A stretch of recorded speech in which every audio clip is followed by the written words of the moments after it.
Welcome, everybody. Welcome back. Apparel Textile Sourcing Virtual 2021. It's pretty amazing that we can say that. 5+ years running with ATS, and we're back. The pandemic has not kicked us out of the business. We're here to stay. We'll be here again next year in person. I'd like to introduce our first panel of this virtual session. South Florida providing sound logistics solutions for fluid apparel imports. So I'm going to go ahead and introduce our panelists. David Banfield is our first panelist. He is the Assistant Vice President of Florida East Coast Railway. Next, we have Don Heyer, Senior Director, Business Development from Crowley Maritime. Next is Elena Asturias, 305 Cargo Inc. She is the president. Elena, I hope I'm saying that right. You got it. Perfect. All right, fantastic. And then, of course, welcoming back Robert Barcelo, Port Everglades. He is the senior manager for business development. I would like to, before I give it over to Robert, who will be moderating this panel, I'd like to remind all of our viewers that we do have a chat function as well as a Q&A function for any questions you might have for our panelists. We'll go ahead and address those at the very end of the panel. So I'll be running support in the background while everybody's presenting. So I'm going to dip off here in a minute. And Robert, the floor is yours. All right, Jason. Good afternoon at this point. Thank you, first and foremost, for inviting us to take part in ATS. My God, I can't believe it's been close to 5 years. These events have been taking place. Of course, the pandemic put a kibosh to us meeting live, but like you said, we're not out, so we're coming at you virtually for this edition and this panel. I'm being flanked, if you will, accompanied by South Florida's finest in the logistics space. I'm going to have a very loose conversation here with our panelists. I want to start this from with a logistical point of view. I want to start with I'm going to give myself, I'll start first, obviously, with a small presentation about what Port Everglades is all about. We'll follow up with Elena. Elena can touch on the necessary documentation and the steps and an overview of FCBF, who she sits on the board, so she'll speak about that and the importance of South Florida's logistics companies.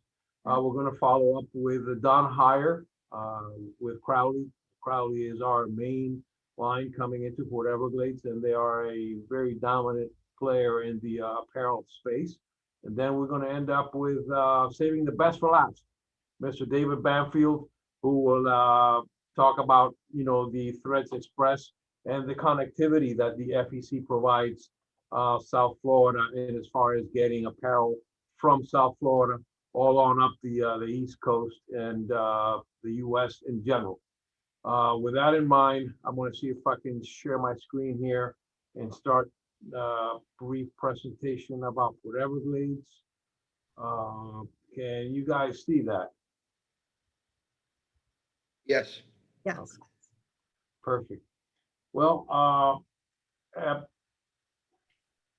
as mentioned, about Port Everglades is an enterprise fund of Broward County, that is. We are 100% operated by funds generated by the users that come into the port. We are generating over $170 million a year in operating revenue. Apologies. We are a landlord port. That means we do not operate any other terminals that are within the port. We develop and lease the facilities to the various terminal operators. We are an economic engine. Here's a quick snapshot as to what we generate and as far as our impact to the area vis-a-vis the value of the cargo that comes in through the port, our contribution to taxes, both state and local, the number of jobs that the activity at the port generates, what we contribute to the area, and as far as taxes, jobs being generated, not only direct, but indirect in the state. I don't know if this comes through. Here's an overall stats as to what our apparel volume is through the port. This speaks of both export and import apparel, and I've included footwear. These are the top 10 import trade partners as far as the countries that we get apparel from, both, again, apparel and footwear. As you can see, this is very Latin America centric. That's our bread and butter. Ports or countries that we export the components for the apparel. We also have a foreign trade zone here at the port, which can serve as a warehousing capabilities. Here's a quick shot of our new Port Everglades Logistics Center, which houses some of the activity for a foreign trade zone. And picture of the hotel. There will be a hotel at the convention center being built, and this provides added commercial space for the port. Again, I wanted to keep it brief and have space or time for the other panelists, because they are the ones, in fact, the ones that are handle the trade through the port. With that in mind, Elena, All right. take it away. Hi, everybody. Thanks for joining us. Now, let me see if I can get my screen shared here. Okay. All right. Does everybody see that?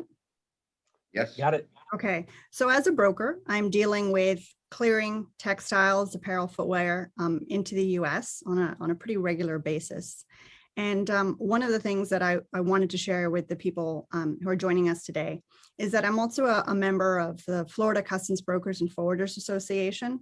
We are a trade group. Let me, why is this not advancing? Okay, so we've been around for a while, founded in 1960, but we're comprised of brokers and forwarders and carriers and those that are involved in the transactional process. So it could be, small companies to medium-sized, but if you're looking at importing apparel and you need assistance, FCBF is a wonderful resource. We do a lot of events to provide training, right, on the process of imports or exports, or to connect you with the help that you need. So please keep FCBF in mind. If you're going through this process, you need to find, the right fit for your business. Let me see. So textile imports, right? So this is a very big part of the work that we handle. And it's very important for customs because, as you can see, let's see, from the last reported numbers in 2019, $72 billion in duty was collected on textiles and apparel. So that's about a quarter of all the revenue that customs is collecting. So because it's such a big number, right, it's something that is definitely under a lot of scrutiny.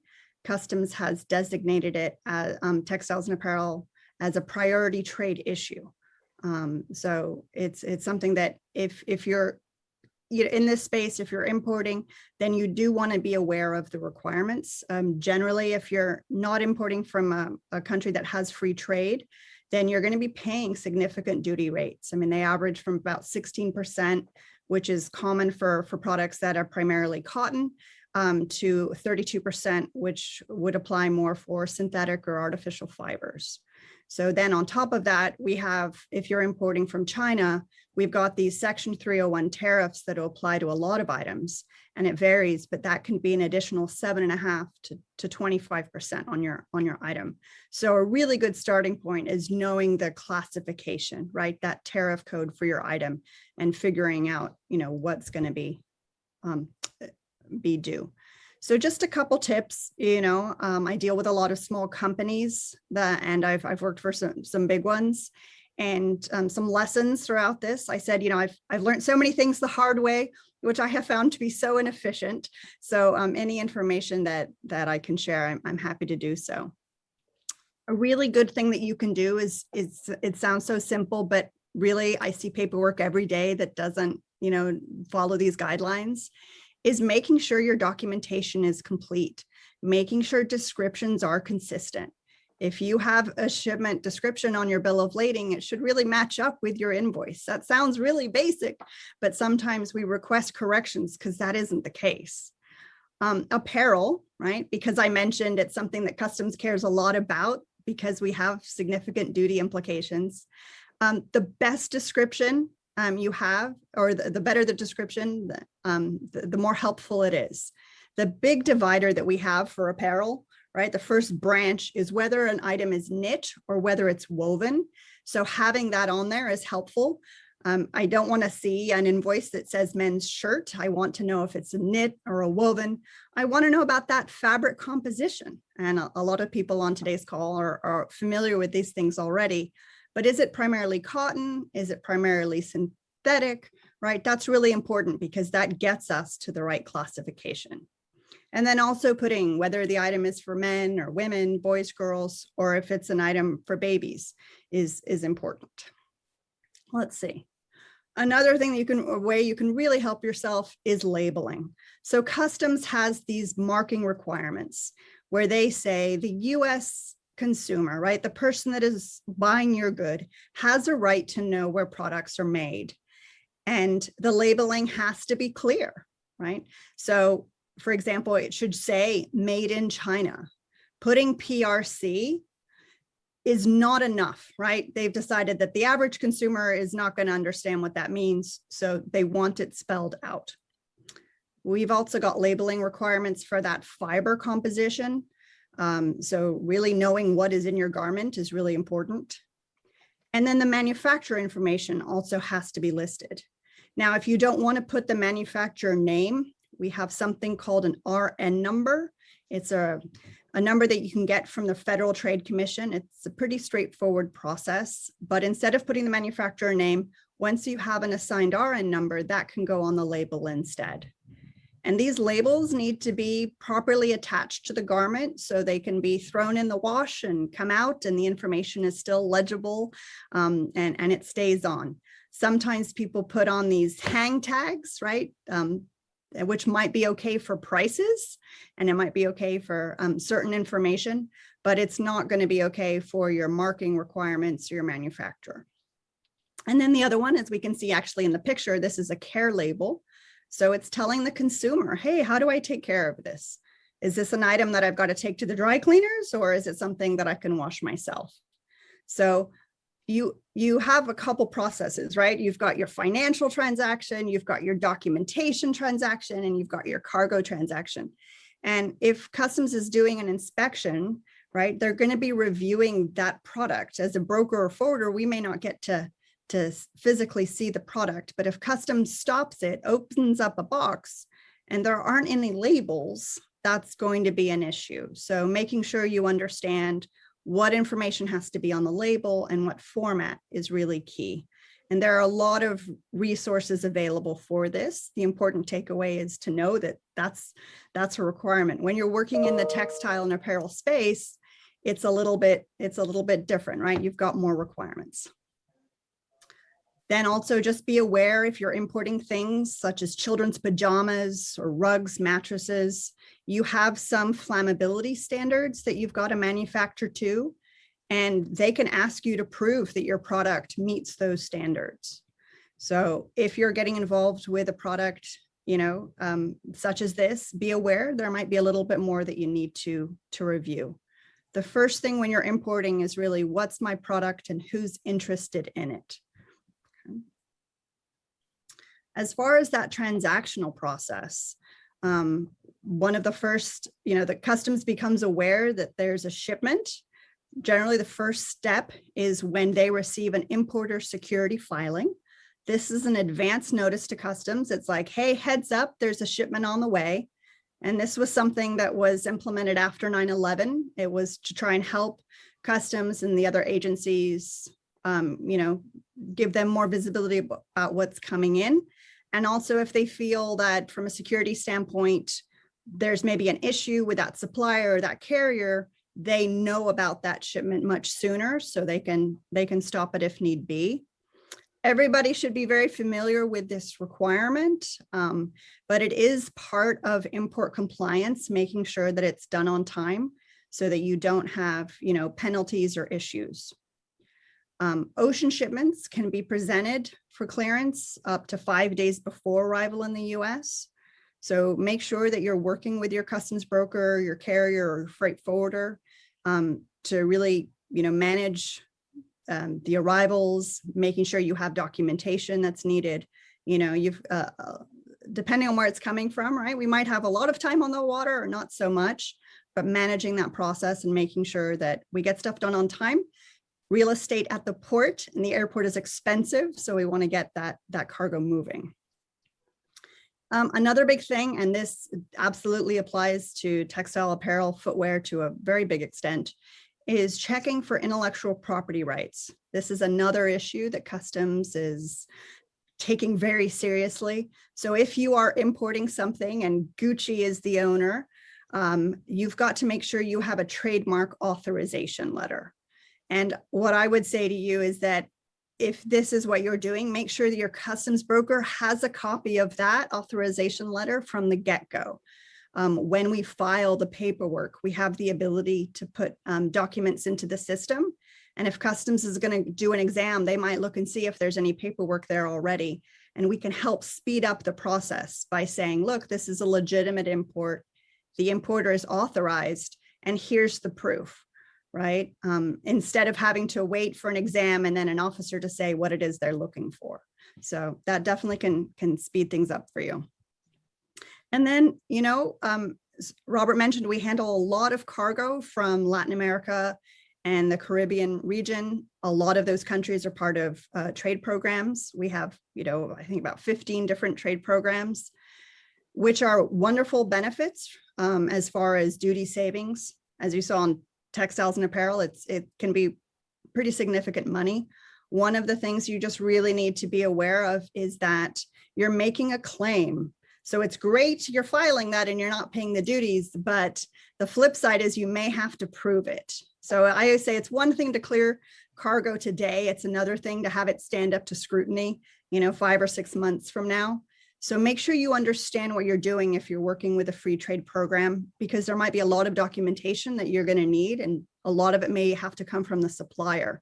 So you want to make sure you've got that good working relationship if you're going to need documents from them after the fact. And if your item is duty free, I would say, you know, maybe it's not worth filing a free trade claim, right? Because if you don't claim it, then you don't have to prove it, and there's no duty savings for you. So that's really, I think, you know, visibility into your import process, understand the parties that you're working with, understand how they can help and protect you. That's a pretty important takeaway that I want you to have. If you are an importer handling ocean shipments and you feel like, hey, I'm getting a lot of inspections, my stuff is in order, this doesn't seem right, Customs does have a program. It's called CTPAT. Part of, you know, our logistics world is learning all of the acronyms. But what CTPAT is it's a program led by CBP, but it's partnering with private companies. And what they're saying is, if you meet the requirements to get into the program, right? If we've reviewed your processes and your security controls, then we're going to do less physical inspections of your cargo, right? Because they've already come in and they've already taken a look at what you're doing, and they've said, hey, we're going to focus on you know, companies that, you know, we don't know as well, and there might be issues. So becoming a member is a process, but like I said, if your exams can be expensive and they can, you know, add to your transit time. So if you find that that's an issue, being a member of CTPAT might be very helpful for you. So I would say, for me, I just wanted to provide a very quick overview, but I am certainly, you know, I love to answer questions beforehand. You know, when people bring cargo in and they've, you know, it's already here, there's sometimes only so much we can do. And I would keep that in mind for importing and exporting in general. They're privileges, right? Not rights. And the customs officer, right? For them, it's really product is compliant or it's not. So the time to ask questions is absolutely beforehand. So I hope that either I or FCBF or other panelists serve as a resource for you too. Elena, thank you very much. That was very comprehensive, and I totally agree with you. It's better to ask up front than to run into problems, hold up releases, you know. No, definitely get it done beforehand. Absolutely. Well, with that in mind, we'll switch to Dawn once all the paperwork and all the procedural points are taken care of, and Elena can breathe a sigh of relief, then it goes to Don. And Don helps to get the cargo into Port Everglades and other ports. You know, amazingly, there are other ports, but it comes into Port Everglades, and then from there, it goes on. Don, good afternoon. Go on, my friend.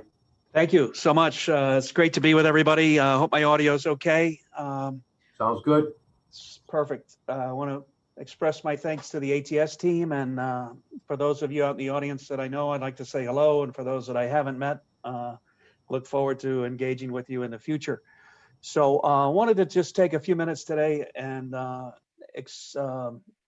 review the really the critical and strategic advantages of working through Port Everglades as it relates to our apparel imports and the textile sector. So let's see if I can advance this. Just a little bit of a history lesson. As Robert said, I work for Crowley Maritime Corporation. Crowley is a privately held maritime and logistics company that was founded in 1892 in the Bay Area in San Francisco. We've been actively engaged in the Latin American market for over 60 years. And in that time have really spent and concentrated a lot on the apparel, textile, and retail verticals.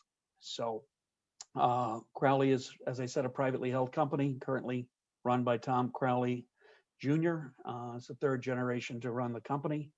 And we are currently headquartered in Florida, in Jacksonville. We operate a fleet of over 200 vessels that we manage, lease, charter, and own, primarily, again, in the Latin American Western Hemisphere footprint, and focus and concentrate significantly on the textile, apparel, sewn products, and retail vertical. So wanted to really just kind of level set with the team and with everybody here and review Port Everglades as it relates to the Western Hemisphere. The Western Hemisphere currently today allows for significant nearshoring opportunities.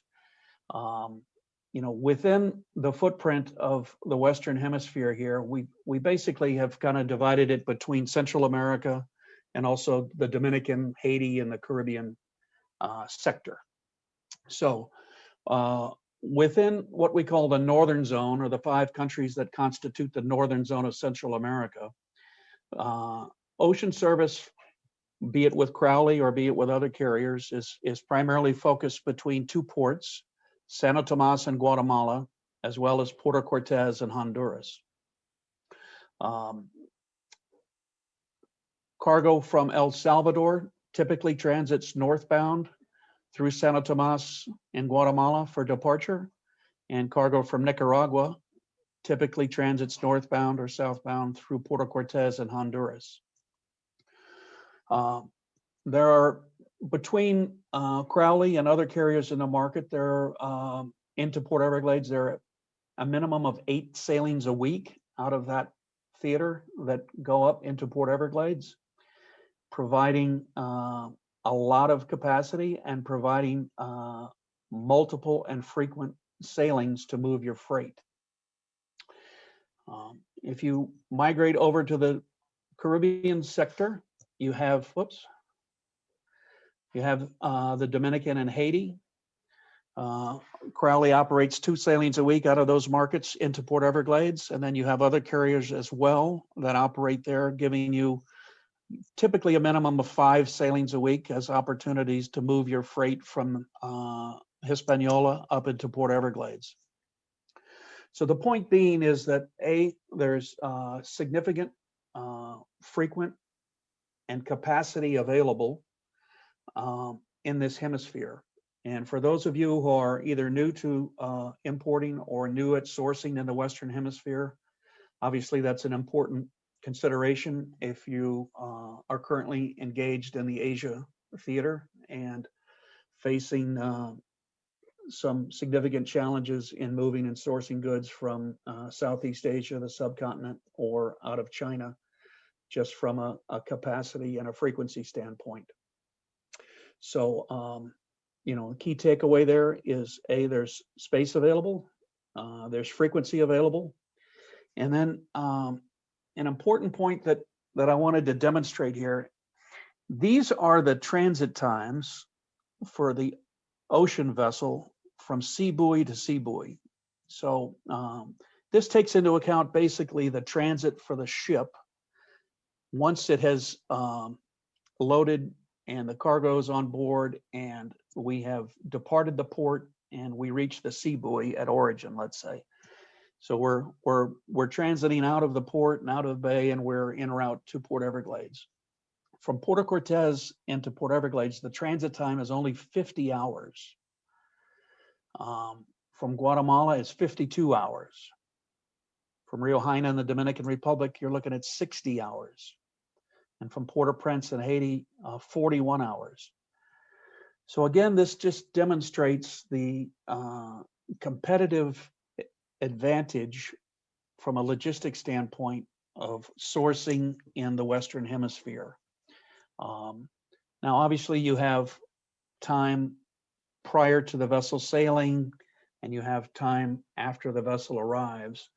But again, it demonstrates the proximity to market and the ability to satisfy speed to market, and really just kind of put some parameters around how close and how fast the market is from sourcing in these origins.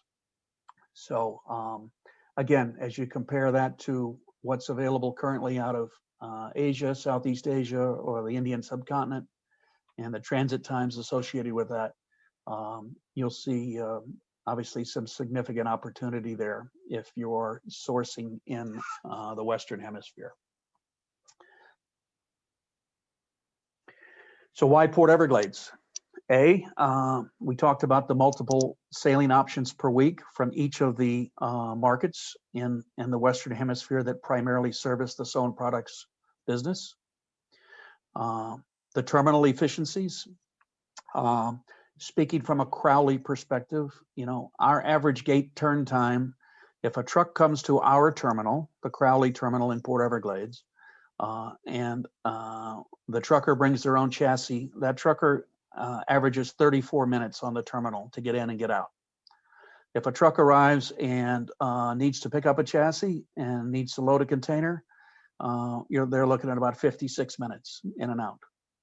So compare that to what is going on currently in New York or New Jersey or in Long Beach or LA or even Savannah and some of those markets, and you could see a very significant difference in terms of the ability to move freight in and out of the terminal. Can't really speak to some of the other tenants in Port Everglades, but that's kind of where we are. Robert touched on the free trade zone access and capacity in Port Everglades. Again, there's several providers and free trade zone facilities available within the port structure itself.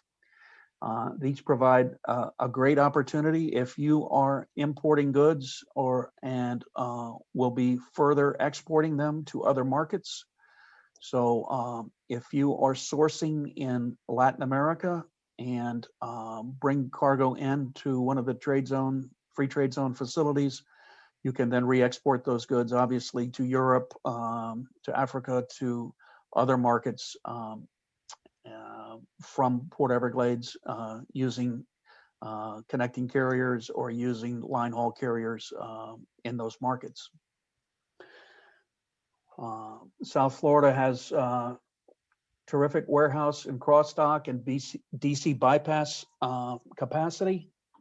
We are seeing significant growth in this particular sector, whereby cargo that traditionally or historically may have discharged a vessel and gone to a DC and then gone to a warehouse and then ultimately goes to a customer or to a retail facility.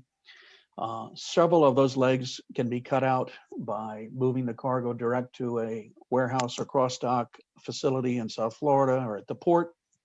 and then moving directly to your customer or to your own retail or wholesale environment. Again, you're reducing legs and you're reducing handling and reducing transit.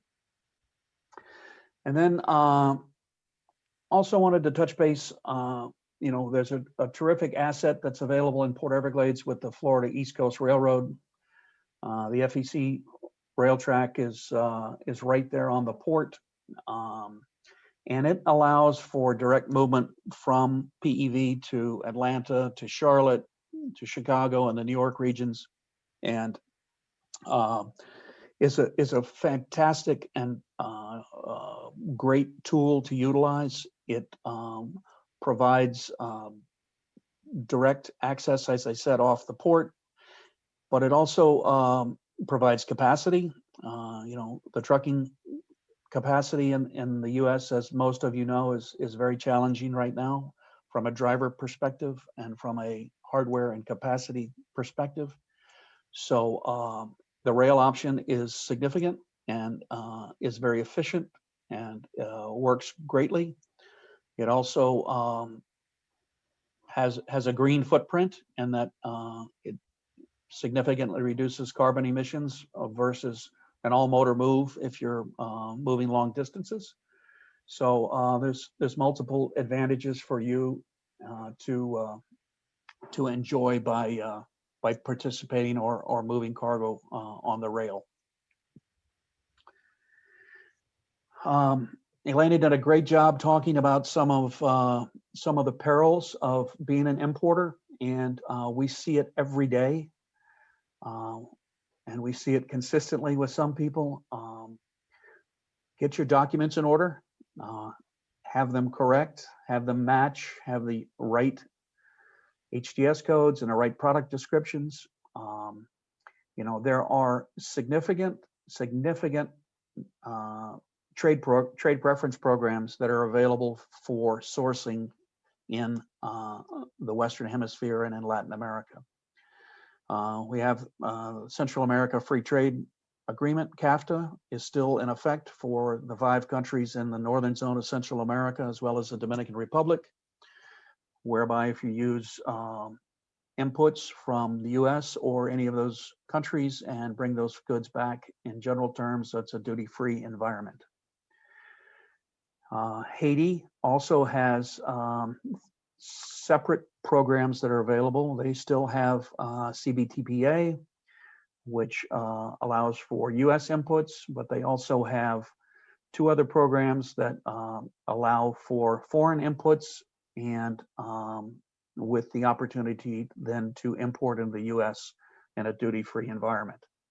So I want to encourage those who have not, but who are considering sourcing in the Western Hemisphere to thoroughly examine these programs and take advantage of those programs. Get with your customs professional and review this information and the requirements to take advantage of that beforehand so that you are compliant.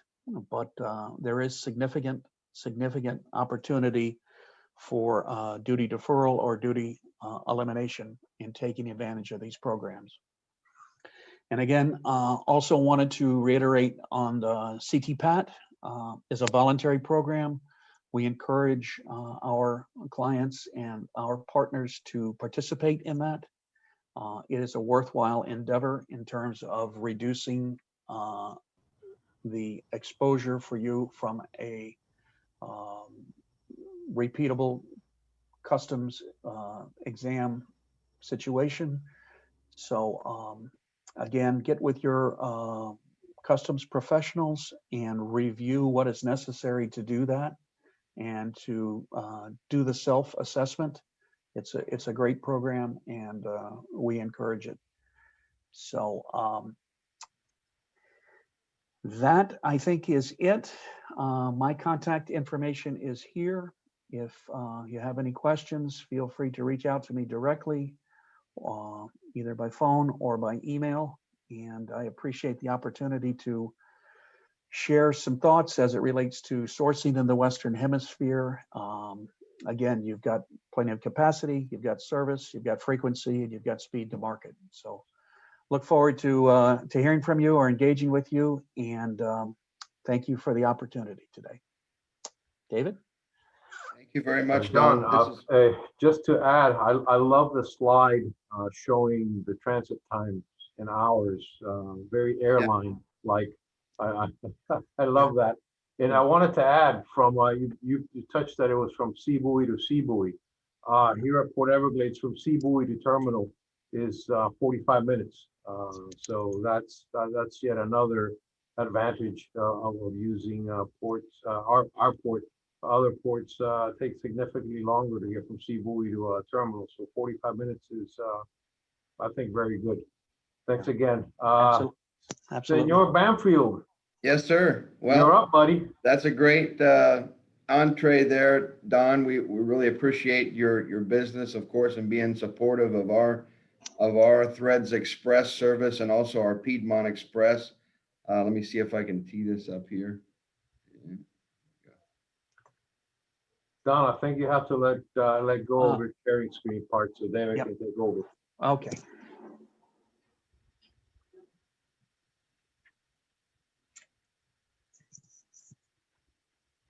Do I need to do anything else, or are you good? I'm not seeing David's presentation yet. Let me see here. I'm trying to. Hold on. Here are your emails. Yeah, confidential stuff. Huh? Yeah, hopefully no HIPAA violations here. No, we're good.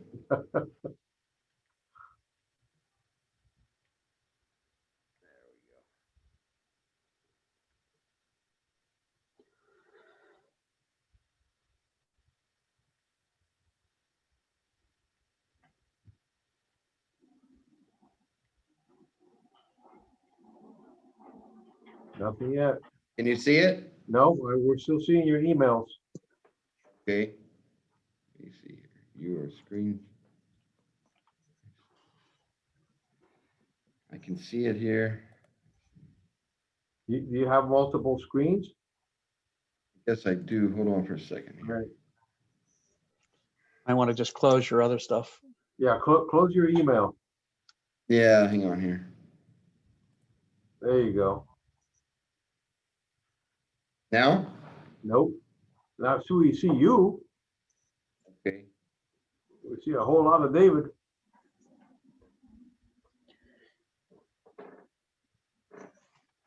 Well. Share No, screen. Let me try something here because. Give me a sec here. I know you sent.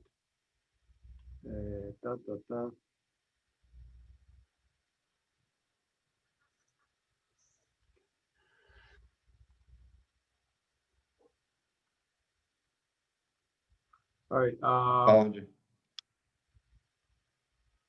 I've got it here. If you want, I can just share my screen.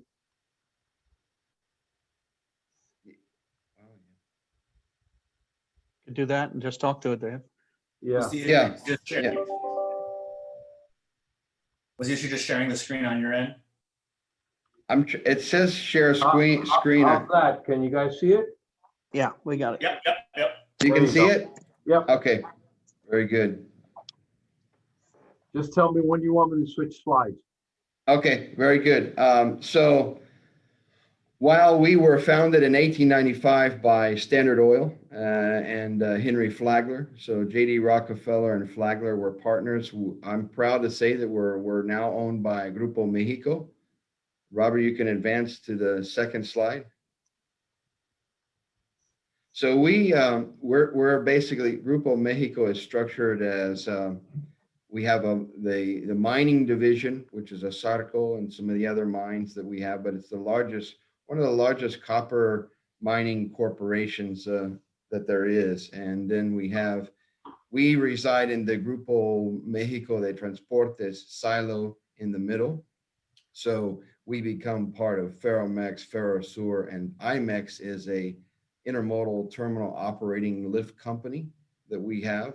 And then you see we become the second U.S. railroad franchise owned by Grupo Mexico, aside from Texas de Pacifico. And so we become the largest, their largest acquisition in the United States. So Florida East Coast. And then we also, Grupo Mexico also has basically a infrastructure development company. They have oil drilling operations and energy segment as well in that third silo. So this is our corporate structure under Grupo Mexico. You can advance, Robert. So basically, continuing in Don's connectivity and speed mantra, our actual physical rail plant and asset is a 351 rail network along the Florida East Coast. So it's a very unique and robust rail network established over 100 years ago. It's important to say that the corridor cannot be replicated or replaced because of you need a vast amount of railroad right-of-way along the Florida East Coast to be able to achieve the operation. So it's a premium infrastructure with concrete cross ties and solid welded hardened rail along our network. So we're strategically positioned for future growth.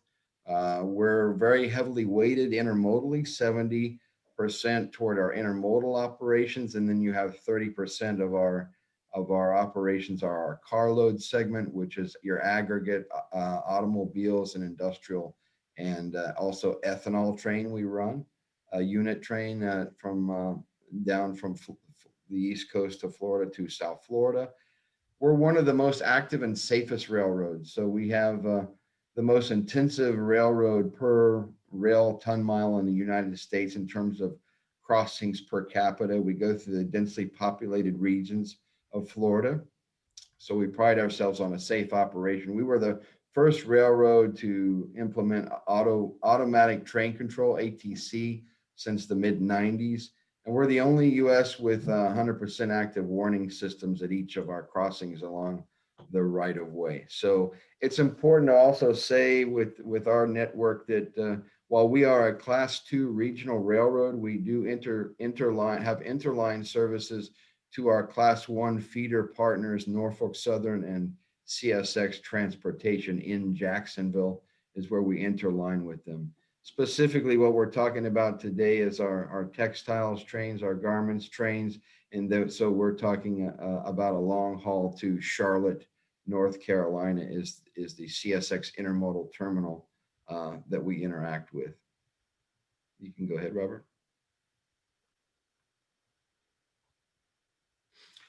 So our intermodal offering of scope is basically intermodal rail at the speed of trucking is our mantra. We're 8 to 10 hours in transit time between Jacksonville and South Florida. Second and third day, basically northern Georgia and the Carolinas, depending on which day of the schedules of the week that you choose. We're a little more aggressive in our southbound schedules as it relates to the Threads Express, the textiles trains. And we do offer a flexibility of rate structures and products that we can offer the clients, door-to-door service, door-to-ramp, ramp-to-door, different structures of rates and service levels. And then also Raven Transport, our strategic longer haul trucking division, gives us the viability to motor beyond Jacksonville for those customers who do not want to interchange their freight to the Class I railroads beyond Jacksonville. So that's a nice added scope of service that we offer for those very time-sensitive commodities that need to be shipped throughout the southeast region. You can go ahead, Robert. The Threads Piedmont Express, focusing in on this, is basically it's a two-pronged service. We do have what we call international product intact for the intact steamship line containers that you see behind Don there. He has a nice Crowley stack train. That is basically the finished product coming up from Port Everglades and then traveling FEC to Jacksonville and then CSX to Charlotte. They are the finished products going north for the most part, the finished garments that have been manufactured overseas.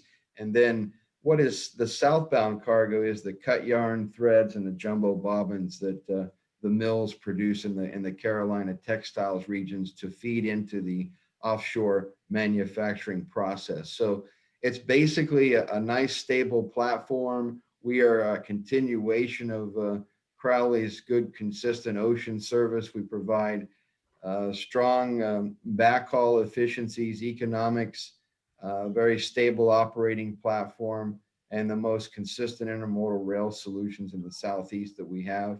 It's very time efficient connections. Currently, the time efficient garment trade is really what we're focused on here with this service.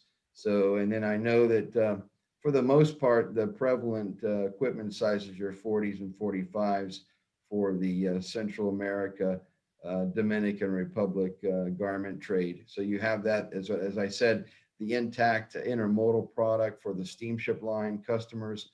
And then we also have our basically what would be freight that would be considered domesticated. The customs clearance has already transpired and we can ship that in our 53-foot intermodal containers as well, our own FEC fleet. This is basically a container that could be well served for the transloading process. For example, Robert mentioned the International Logistics Center at Port Everglades. So the steamship lines such as Crowley could come into Port Everglades and then cross dock the threads garments into our 53-foot containers and also run them on what we call the Piedmont Express. So there's really two defined service levels there. One would be for the international containers where the seals are not broken, and then the other one would be for the deconsolidation freight.